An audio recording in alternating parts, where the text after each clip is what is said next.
Di sini kita akan bahas lagi soal dengan sukses pengetahuan dan pemahaman umum. Nah, ini kita udah pada bagian latihan yang kedua, teman-teman ya. Latihan yang kedua. Kemarin latihan yang pertama udah selesai. Nah, sekarang kita latihan yang kedua. Kita mulai lagi dari nomor 1. Nah, masih sama dengan pembahasan yang kemarin atau latihan yang kemarin. Kita masih berpatokan pada sebuah teks untuk menjawab soal. Nah, kita langsung saja pada soal. Nah, di sini pada soal ditanya kalimat manakah yang tidak efektif dalam teks tersebut. Nah, sebelum kita menjawab atau langkah yang pertama yang harus kita tahu itu adalah apakah yang dimaksud dengan kalimat efektif dan kalimat yang tidak efektif. Nah, kalimat efektif itu adalah kalimat yang sesuai dengan kaidah tata bahasa yang baik bahasa Indonesia, yaitu lengkap dengan ejaan yang telah disempurnakan dan penggunaan tanda baca yang tepat. Nah, sedangkan kalimat yang tidak efektif adalah kalimat yang tidak hemat kata. Maksudnya tidak hemat kata yaitu penggunaan kosakata ataupun penggunaan kata yang mubazir atau berlebihan, sehingga sulit untuk memahami apa makna atau apakah maksud dari kalimat itu. Nah, setelah kita paham apa itu kalimat yang tidak efektif, jawaban di sini yang tepat adalah D, yaitu kalimat nomor 4 dan kalimat nomor 10. Kenapa yang D? Nah, dapat kita lihat di sini kalimat nomor 4 dikatakan di sini kalimat nomor 4 ini. Menurut sebuah studi baru yang diterbitkan dalam jurnal Pediatrics menemukan perbedaan yang juga terjadi pada aktivitas otak anak. Nah, di sini penggunaan yang tadi yang seperti kita katakan bahwa kalimat yang tidak efektif itu kalimat yang menggunakan kosakata itu yang mubazir atau berlebihan. Nah, di sini yang berlebihan itu adalah ini penggunaan kalimat atau kata yang juga. Sehingga agak apa ya bacanya di sini. Menurut sebuah studi baru yang diterbitkan dalam jurnal Pediatrics menemukan perbedaan yang juga. Nah, aturannya cukup menemukan perbedaan yang terjadi ini menemukan perbedaan yang juga terjadi pada, kan udah berlebihan dia di sini. Harusnya nggak harus pakai juga, kata juga harus. Dia hanya menggunakan nggak harusnya ini kata juga tidak ada. Nah, jadi kalimat yang tepat harusnya itu yang efektifnya menurut sebuah studi baru yang diterbitkan dalam jurnal Pediatrics menemukan perbedaan yang terjadi pada aktivitas otak anak. Nah, itu berarti kalimat nomor 4-nya salah. Sekarang kalimat nomor 10. Pada kalimat nomor 10 dikatakan program studi ini menunjukkan bahwa perkembangan daerah ini dimulai pada usia yang sangat muda. Nah, kata atau kosakata yang mubazir di sini penggunaannya itu ini pada studi ini menunjukkan bahwa perkembangan daerah ini. Nah, situ yang salah dia, teman-teman. Aturannya itu pada studi ini menunjukkan bahwa perkembangan daerah dimulai pada usia yang sangat muda. Jadi kalimat atau nomor kalimat yang salah yang tidak efektif pada teks ini adalah 4 dan 10, sehingga jawaban yang tepat di sini adalah option D, teman-teman. Oke, demikianlah cara menyelesaikannya. Oke, di sini kita akan lanjut lagi ke nomor yang kedua, nomor berikutnya. Masih dengan teks yang sama seperti nomor pertama atau soal yang pertama tadi. Nah, langsung saja pada soal. Berdasarkan gagasan utamanya, paragraf tersebut tergolong dalam jenis. Nah, artinya berdasarkan inti dari paragraf ini. Nah, di manakah intinya paragraf ini? Apakah itu nanti paragraf deduktif atau paragraf induktif atau ineratif, itu di manakah atau posisi dari gagasan yang ada pada paragraf ini maksudnya. Nah, sebelumnya kita harus tahu bahwa pada sebuah paragraf atau kalimat ada 3 jenis paragraf, yaitu paragraf deduktif, induktif, campuran, dan ada 4 paragraf, ada juga paragraf ineratif. 4 jenis paragraf. Nah, paragraf deduktif adalah paragraf di mana kalimat utamanya terletak pada awal kalimat, di awal paragraf. Nah, sedangkan paragraf induktif yaitu paragraf yang kalimat utamanya atau inti dari kalimatnya itu terletak di akhir paragraf tersebut. Sedangkan paragraf campuran atau paragraf deduktif, induktif itu kalimat utamanya terdapat di awal dan di akhir daripada paragraf. Nah, baru paragraf ineratif di sini dikatakan bahwa paragraf ineratif adalah paragraf yang kalimat utamanya berada di tengah paragraf. Nah, apabila paragraf utamanya di awal atau deduktif, berarti yang di akhir itu atau yang di tengah di akhir adalah kalimat penjelasnya. Apabila paragrafnya induktif atau kalimat utamanya itu ada pada akhir, berarti di awal dan di tengah itu adalah kalimat penjelas. Begitupun selanjutnya, apabila dia di tengah kalimat utamanya, berarti di awal dan di akhir adalah kalimat penjelas. Dan apabila di tengah kalimat utamanya, berarti di awal apabila di akhir dan di awal kalimat utamanya, berarti yang di tengah itu adalah kalimat penjelas atau paragraf pendukung lah untuk teks tersebut. Nah, untuk bacaan ini, untuk teks ini, kalimat utama itu terletak di awal paragraf, yaitu studi yang menunjukkan bahwa anak yang dibiasakan mendengarkan cerita sejak dini dan dikenalkan dengan kebiasaan membaca memiliki perkembangan jaringan otak yang lebih awal. Nah, itulah inti dari paragraf ini, karena membahas tentang pendidikan anak yang diajarkan kebiasaan membaca itu mengembangkan sistem jaringan otaknya. Masalahnya itu untuk kalimat 2, 3 selanjutnya sampai dengan kalimat 12 itu hanya kalimat penjelas pada paragraf tadi, sehingga jawaban yang tepat di sini adalah yang A, yaitu paragraf deduktif. Oke, demikianlah cara menyelesaikannya.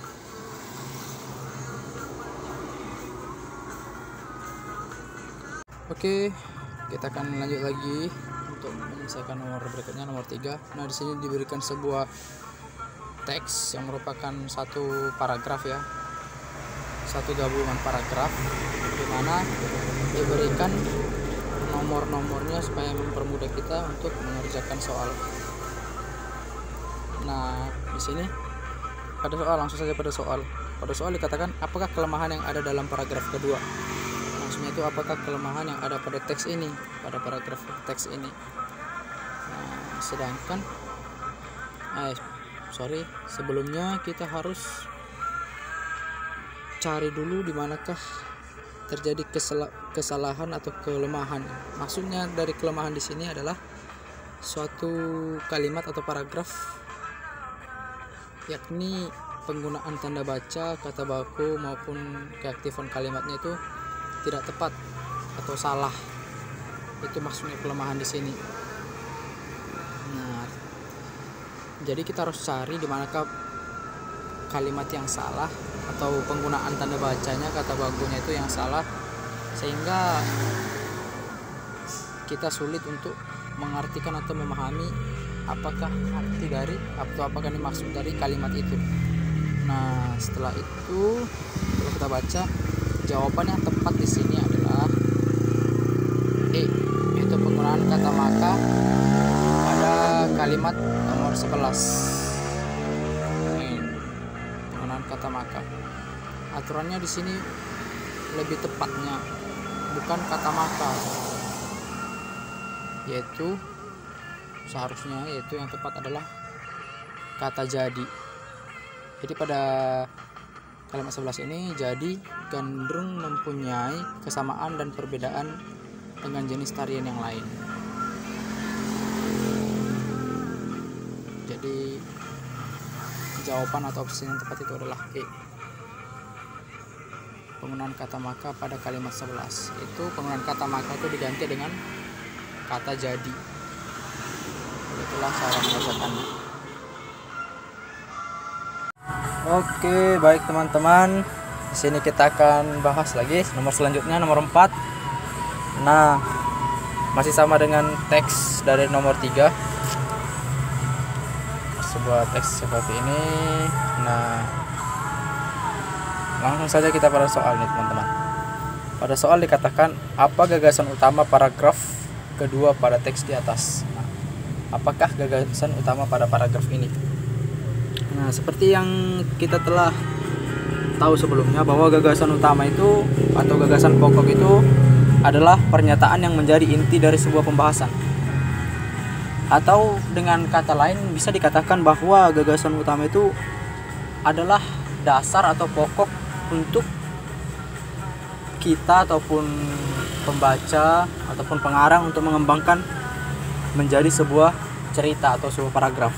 Nah, gagasan utama itu biasanya itu terletak di awal, bisa juga terletak di akhir ataupun di awal dan di akhir, dan bisa juga terletak di tengah-tengah ya guys ya, di tengah dari sebuah cerita ataupun paragraf.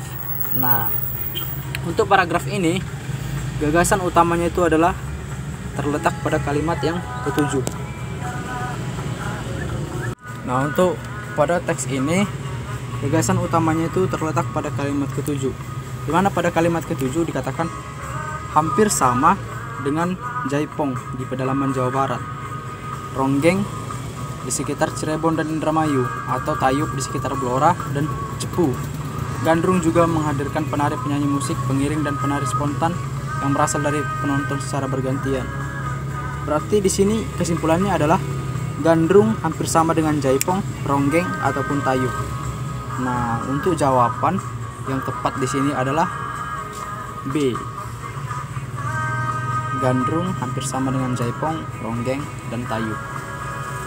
Nah, itulah gagasan utama atau gagasan pokok atau inti dari teks ini.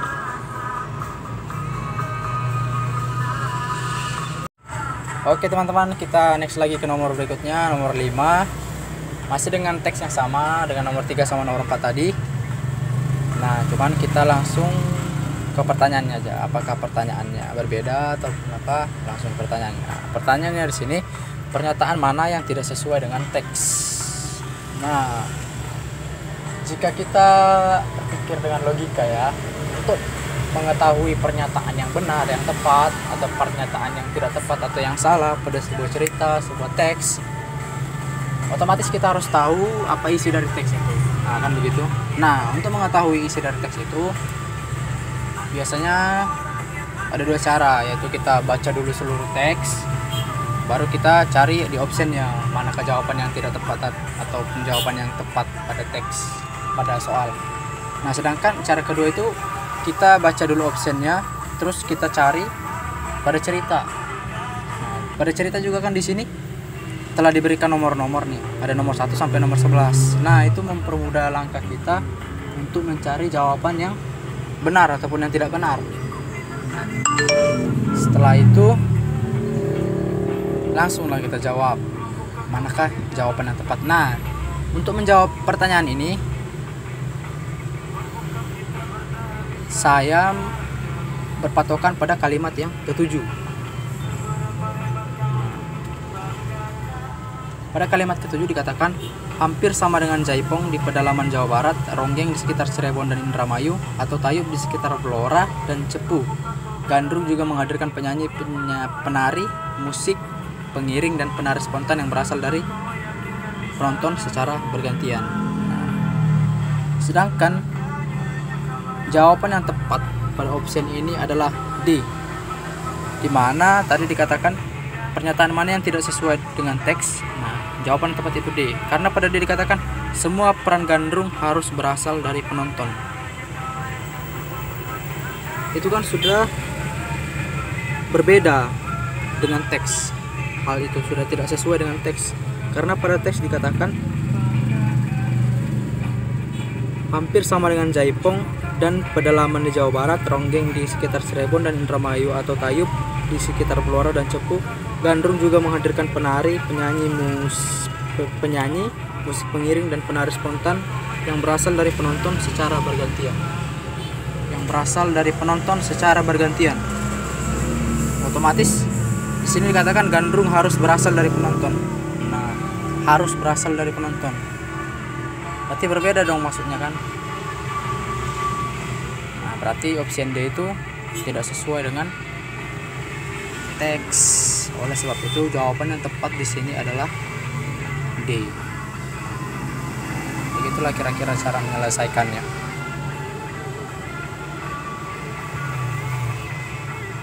Oke teman-teman, di sini kita lanjut lagi ke nomor 6. Nah, dapat kita lihat pada nomor 6 ini ada dua teks, yaitu ada teks 6A dan teks 6B. Nah, langsung saja kita pada soal apa yang diminta. Nah, pada soal dikatakan apakah perbedaan tujuan penulisan teks 6A dan teks 6B? Nah, berarti yang ditanya adalah isi dari teks 6B, apa perbedaannya dengan isi dari teks 6A gitu. Nah, setelah kita baca dan kita pahami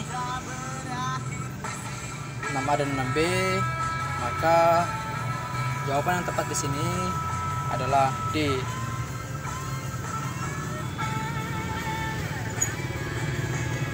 D ya. Dimana pada opsi ini dikatakan teks 6A menguraikan penyebab jantung koroner, teks 6B menguraikan penyakit jantung koroner penyebab kematian terbanyak.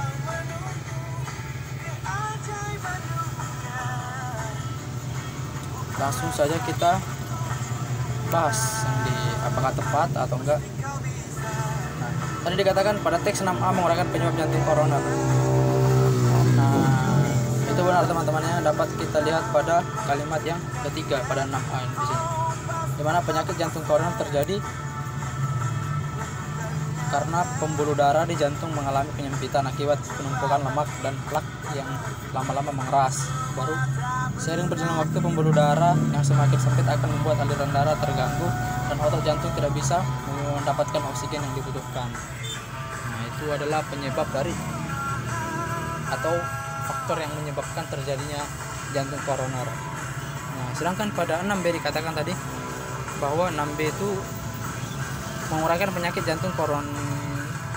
penyakit jantung penyebab kematian terbanyak. Sangat jelas dikatakan pada teks 6B ini bahwa penyakit jantung adalah salah satu penyebab kematian terbanyak di dunia. Bahkan di Indonesia sendiri, berdasarkan data dari Kesdas 2013, jenis penyakit jantung dan pembuluh darah yang paling banyak terjadi adalah penyakit jantung koroner. Berarti benar ya teman-teman ya. Jadi jawaban yang tepat di sini adalah D. Teman, di sini kita akan next lagi ke nomor 7, nomor berikutnya. Nah, di sini juga kita diberikan teks, tapi udah beda pembahasan ya, dan pembahasan lain. Nah, untuk mengerjakan soal seperti biasa kita harus memahami teks atau naskahnya. Dan di sini sudah diberikan ada angka-angka ya, dapat kita lihat nomor-nomor pada setiap kalimat. Ini mempermudah kita untuk menjawab soal. Nah, kita langsung saja pada pertanyaan. Pada pertanyaan dikatakan apakah simpulan bacaan di atas. Berarti ini ditanyakan adalah kesimpulan pada teks ini. Nah, harus kita ketahui bahwa simpulan dari suatu bacaan itu, ketika kita ambil kesimpulan, dia harus memenuhi beberapa syarat. Misalnya satu itu bahasa pembaca. Nah, bahasa pembaca itu saat penulis membuat teks tidak perlu menulis ulang kalimat yang ada sehingga menjadi kalimat yang utuh. Nah, itu adalah syarat pertama. Nah, syarat kedua itu kita saat menarik kesimpulan itu harus tetap berpatokan kepada ide pokok atau gagasan pokok penulis saat membuat naskah itu. Nah, sehingga nanti kesimpulannya itu benar-benar kesimpulan dari teks itu, tidak lari lagi dari teks itu. Nah, begitu. Nah, pada teks ini permasalahan yang diangkat setiap paragraf itu memiliki persamaan sebab akibat, karena di sini ditulis tentang perbincangan dampak-dampak COVID-19 ya teman-teman ya. Dapat kita lihat di sini. Dibincang itu atau dikatakan itu inti dari setiap kalimatnya itu adalah tentang COVID-19. Nah, dan dapat kita lihat pengaruh COVID-19 di sini berdampak pada sistem perekonomian. Nah, oleh sebab itu di sini dikatakan atau di sini yang menjadi kesimpulan itu adalah option A. Mengapa option A? Karena option A di sini sudah sangat jelas, yaitu membahas tentang dampak pandemi yang berimbas pada masyarakat Indonesia, batas usia, golongan, dan strata sosial, yang melingkupi batas usia, golongan, dan strata sosial. Nah, itulah yang menjadi kesimpulan pada teks ini. Jadi begitulah cara untuk mencari kesimpulan pada sebuah teks. Ada hal-hal yang harus kita lihat, terutama yaitu adalah inti atau gagasan apa yang ada pada teks itu, supaya kita dapat menarik kesimpulan. Nah, begitulah cara mengerjakannya. Teman-teman, kita next lagi ke nomor 8, nomor berikutnya. Masih dengan teks yang sama dengan nomor 7 yang tadi. Nah, di sini kita langsung saja pada soal. Nah, di soal dikatakan pernyataan manakah yang tidak sesuai dengan isi bacaan di atas. Nah, seperti yang kita ketahui telah kita bahas di soal-soal sebelumnya, bahwa untuk mengetahui pernyataan yang sesuai ataupun pernyataan yang tidak sesuai itu, kita harus memahami dulu teksnya supaya kita dapat menjawab. Nah, setelah kita pahami, barulah kita bisa menjawab teks tersebut, baru kita dapat menyimpulkan apakah pernyataan itu sesuai, apakah pernyataan itu tidak sesuai. Begitu teman-teman. Nah, di sini jawaban yang tepat itu adalah A. Mengapa A? Nah, langsung saja kita bahas. Pada pernyataan B dikatakan pandemi virus corona sangat berdampak terhadap para pejuang sektor informal. Nah, di sini jelas dikatakan dalam kalimat nomor 7 sama nomor 8 teman-teman ya. Nah, di kalimat nomor 7 sama nomor 8 dikatakan rutinitas pekerja formal juga mendadak berubah saat kantor-kantor harus ditutup. Yang lebih terpukul adalah para pejuang sektor informal. Nah, jadi option B itu merupakan pernyataan yang sesuai. Nah, berikutnya option C, pengusaha restoran di kawasan elit tidak sungkan berderma sebagai bentuk solidaritas. Nah, sedangkan dikatakan di sini para usaha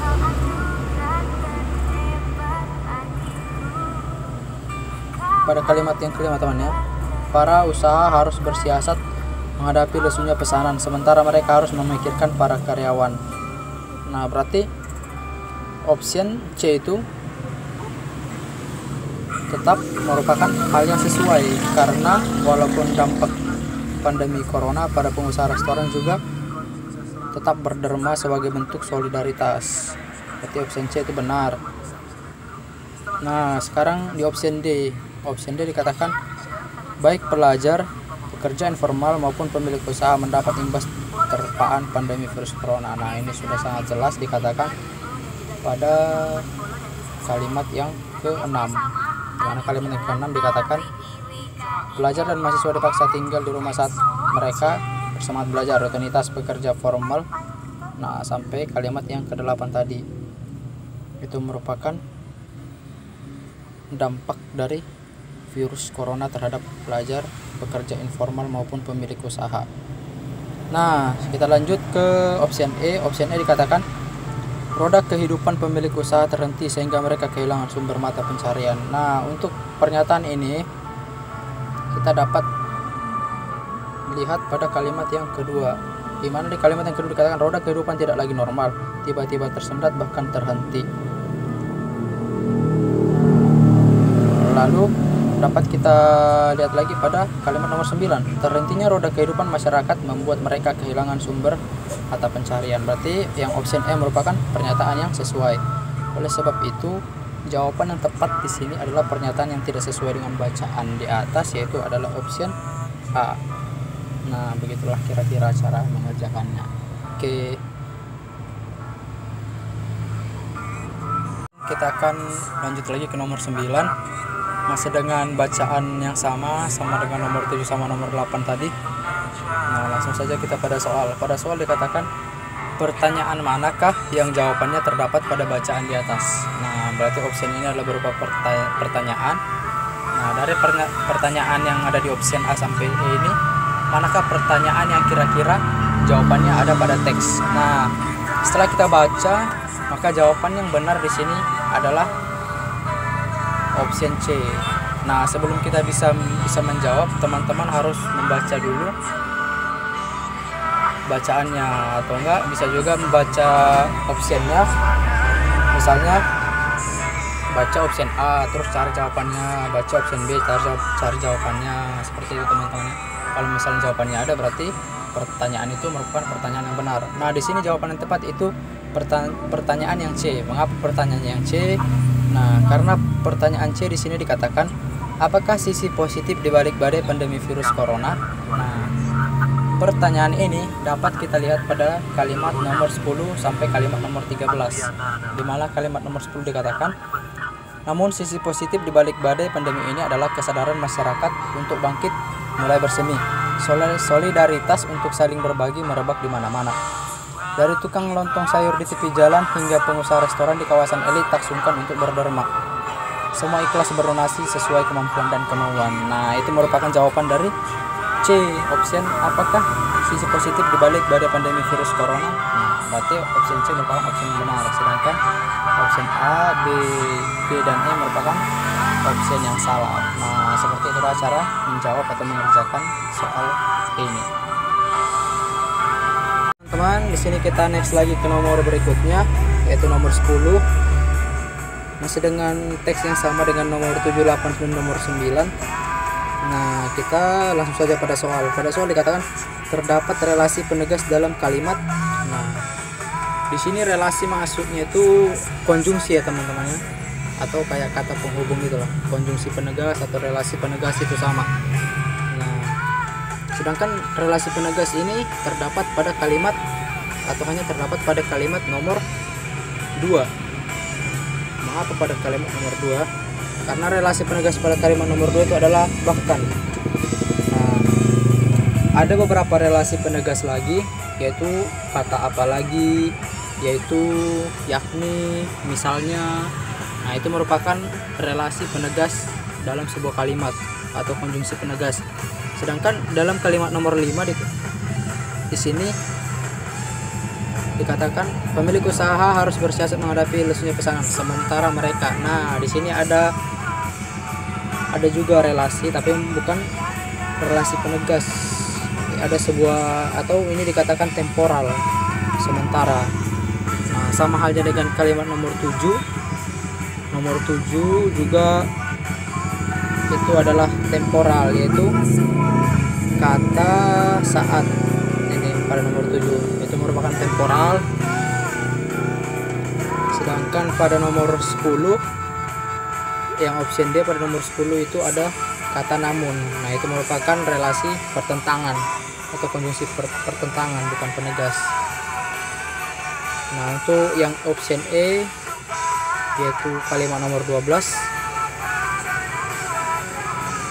di sini ada kata hingga. Kata hingga ini bukan merupakan relasi penegas, melainkan relasi pewatas namanya teman-temannya dalam bahasa Indonesia.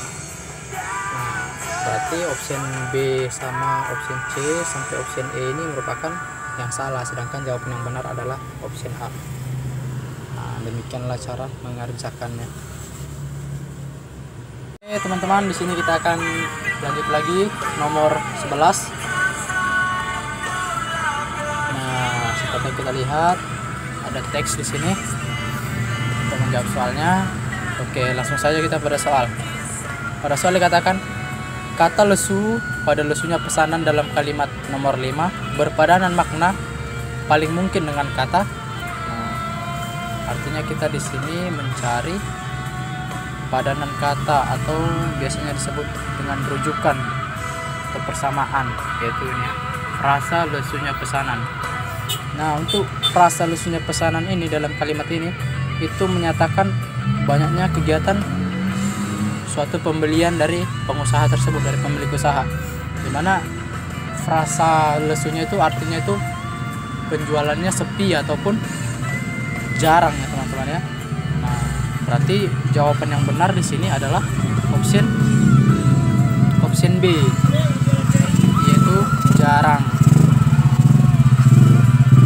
Nah, mengapa tidak option C atau option D ataupun option E? Karena pada option C sama option D itu merupakan frasa yang berpadanan untuk makhluk hidup, bukan benda ya teman-teman ya, yaitu lelah, letih, dan lemah.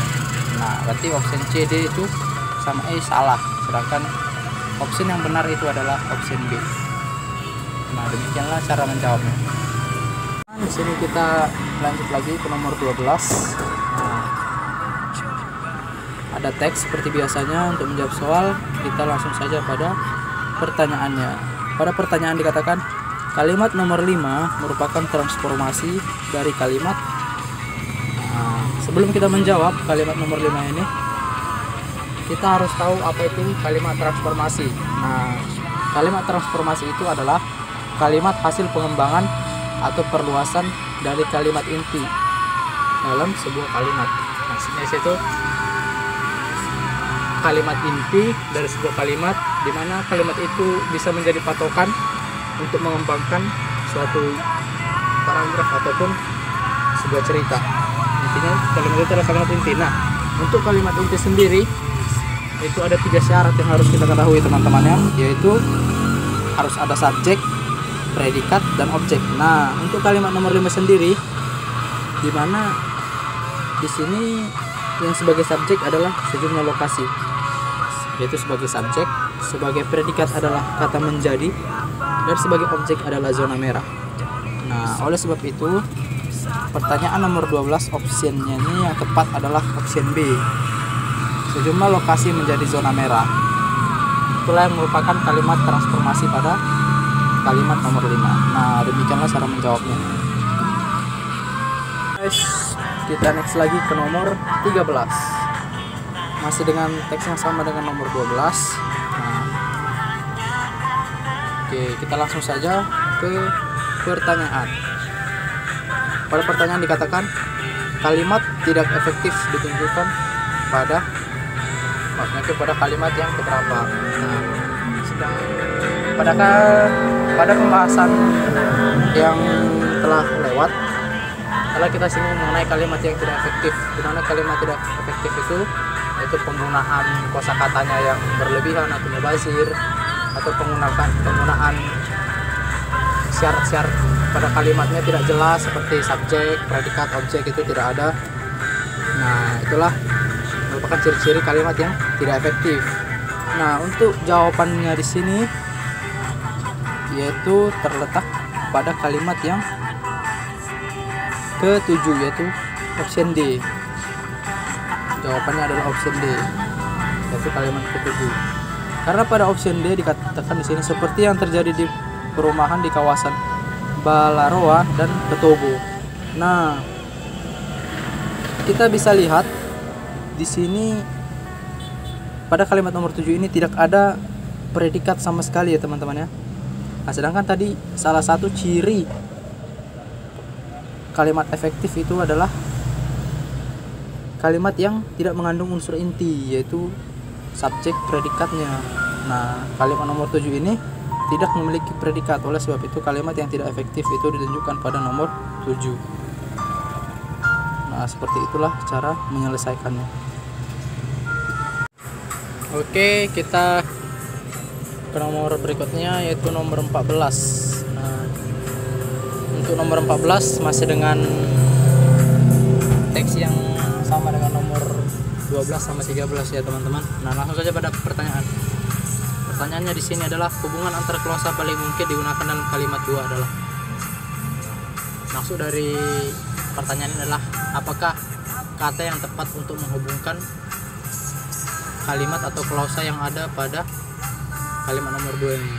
Nah, untuk kalimat nomor 2 ini ada dikatakan sebagian wilayah di Kota Palu, Kabupaten Sikli, Donggala, dan Parigi motong di Sulawesi Tengah Lulu Lantak. Nah, itu adalah glosa pertama dari sebagian sampai Lulu Lantak.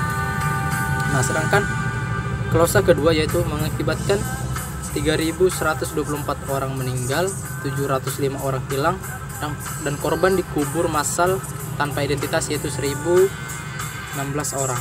Itu adalah glosa kedua dari sini sampai sini. Nah, sekarang ini kita itu diharuskan untuk mencari jawaban, yaitu kata apakah yang tepat sebagai kata penghubung untuk menghubungkan dua glosa ini. Nah, maka otomatis di sini jawaban yang tepat itu adalah option D, yaitu kata sehingga. Langsung saja kita terapkan pada soal tadi, pada kalimat nomor 2.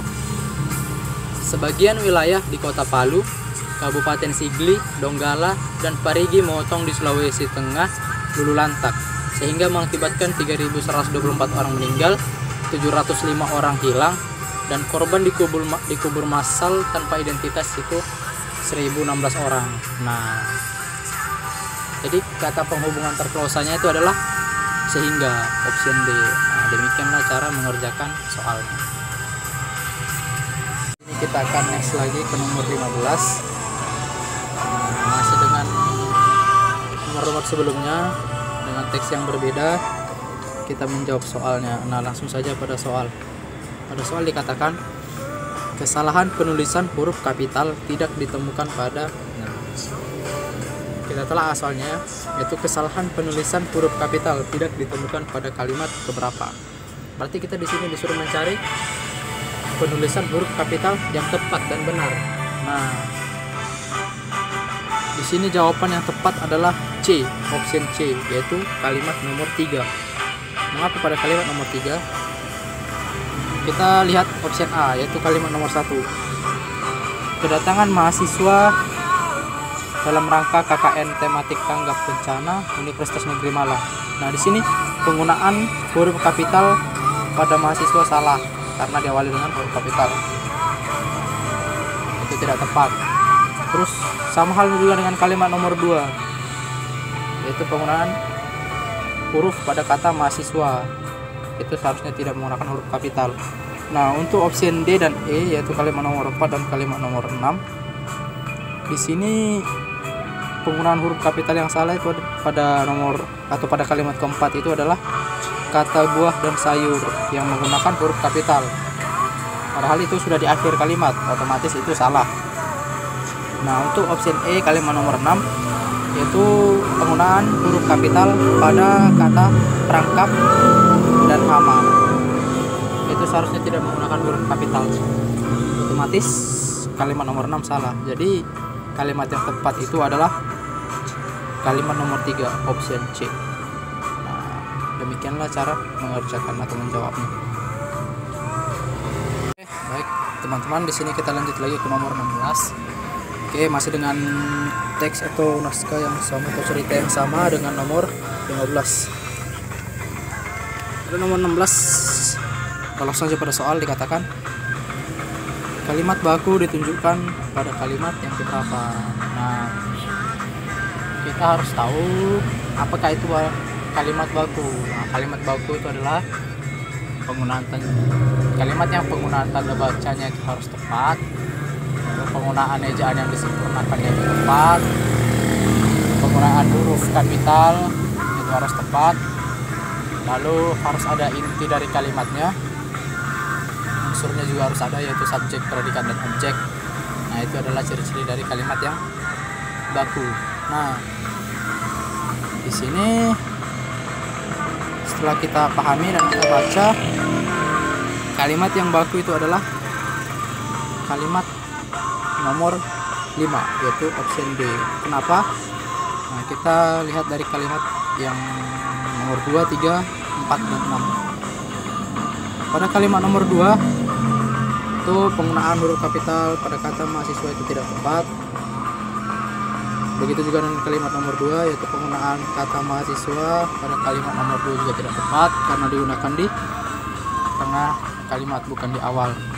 Lalu pada kalimat nomor 4, yaitu penggunaan huruf kapital pada kata buah dan sayur juga tidak tepat karena digunakan di akhir kalimat. Terus pada kalimat nomor 6, penggunaan huruf kapital pada kata perangkap dan hama juga tidak tepat karena digunakan di akhir kalimat. Nah, sehingga option A ini, option B, option C, dan option E ini salah. Itu kalimat nomor 2, 3, 4, dan 6 itu salah. Dan jawaban yang tepat adalah kalimat nomor kalimat nomor 5, yaitu option B.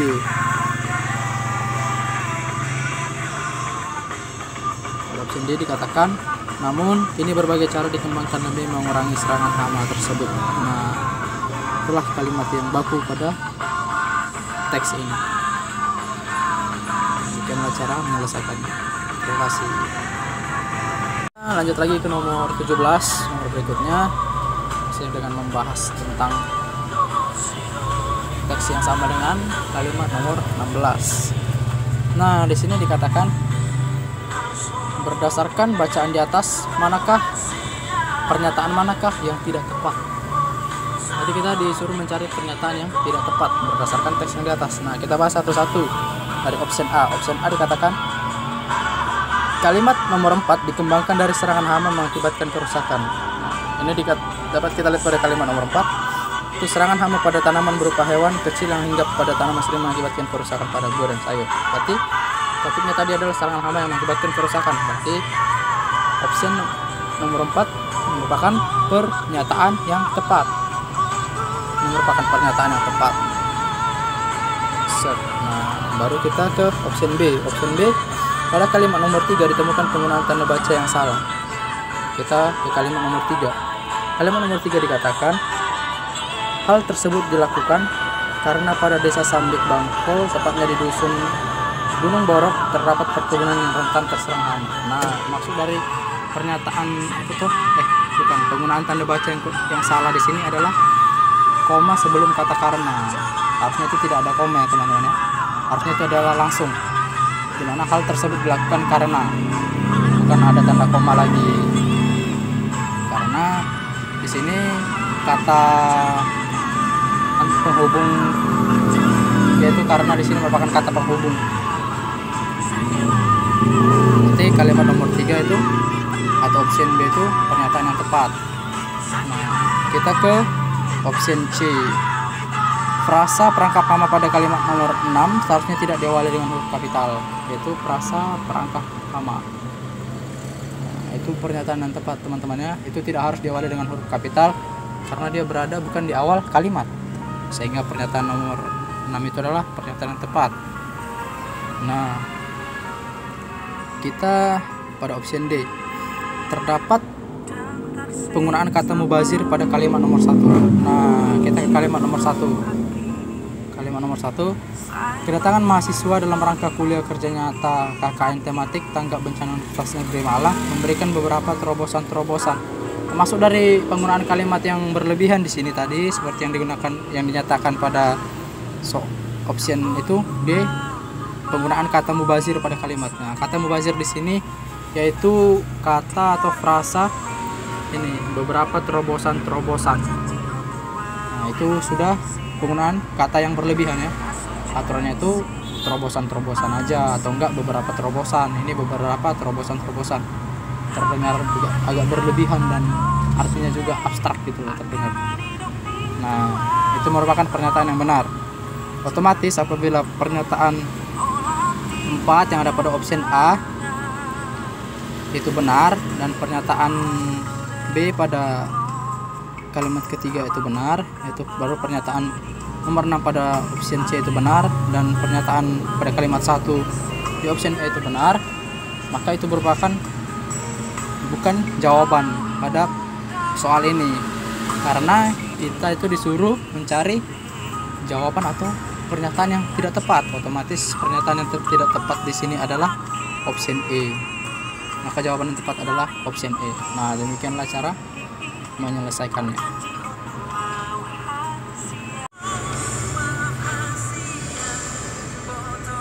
Oke, Baik teman-teman, di sini kita lanjut lagi ke nomor 18. Nah, masih dengan teks yang sama tadi, masih membahas tentang mahasiswa yang melaksanakan KKN. Oke, kita langsung saja pada soal. Pada soal dikatakan, berdasarkan bacaan di atas, hal yang paling mungkin terjadi adalah. Nah, berdasarkan pertanyaan ini dikatakan hal yang paling mungkin terjadi. Berarti hal itu masih belum terjadi. Masih belum pasti. Nah, sebelum kita menjawab, kita pahami dulu kalimat nomor 2 dan kalimat nomor 6. Pada kalimat nomor 2 dikatakan, salah satu kegiatan mahasiswa yang diharapkan mampu meningkatkan hasil produksi perkebunan adalah pelatihan pembuatan perangkap hama. Pelatihan pembuatan salah satu kegiatan mahasiswa yang diharapkan mampu.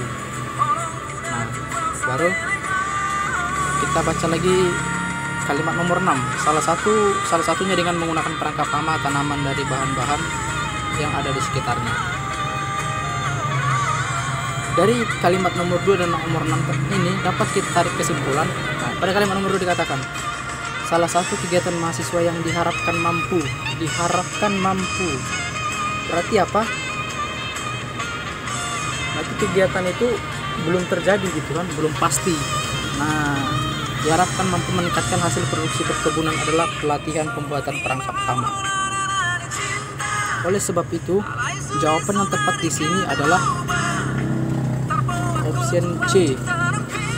Nah, maka jawaban yang tepat di sini sesuai dengan pemahaman kita tadi pada kalimat nomor 2 adalah option C. Ini teman-teman ya. Nah, yaitu melaksanakan pelatihan pembuatan perangkap hama. Itulah merupakan hal yang paling mungkin terjadi atau hal yang belum pasti terjadi pada cerita ini. Sedangkan option A itu kedatangan mahasiswa memberikan terobosan baru. Nah, itu sudah pasti terjadi. Nah, option B, kegiatan mahasiswa mampu meningkatkan hasil produksi perkebunan, itu sudah pasti akan terjadi. Sudah pasti terjadi kegiatan itu. Baru option D, perangkap hama bentukan mahasiswa ampuh mengusir hama, itu sudah pasti. Nah, option E dikatakan perkebunan di desa Sambik Bangkol, tepatnya di desa Gunung Barok, selalu diserang hama. Nah, itu sudah pasti terjadi. Tapi option ini salah. Ini salah. Sorry, option C tadi jawabannya. Berarti yang salah itu adalah option A, option B, option D, dan option E. Sehingga jawaban yang tepat adalah option C. Itu mahasiswa melaksanakan pelatihan pembuatan perangkap hama. Itulah hal yang paling mungkin terjadi setelah kegiatan ini. Berarti hal yang akan terjadi di dalam kegiatan ini, dalam teks ini. Nah, itulah cara membahasnya. Oke teman-teman, kita ke nomor terakhir pada latihan ini dengan subjek pengetahuan dan pemahaman umum, yaitu nomor 19. Oke, masih dengan teks yang tadi, pembahasan yang tadi. Oke, kita langsung saja pada soal. Gagasan pokok tidak ditemukan pada. Nah, sebelum kita menjawab, kita harus tahu gagasan pokok itu gimana. Gagasan pokok itu seperti kita ketahui adalah inti dari sebuah kalimat. Pada suatu kalimat, agar kalimat itu menjadi sebuah inti yang dapat kita tarik dari sebuah kesimpulan, dari sebuah entah itu paragraf ataupun cerita, dia itu harus memiliki subjek, predikat, dan objek. Itu minimal.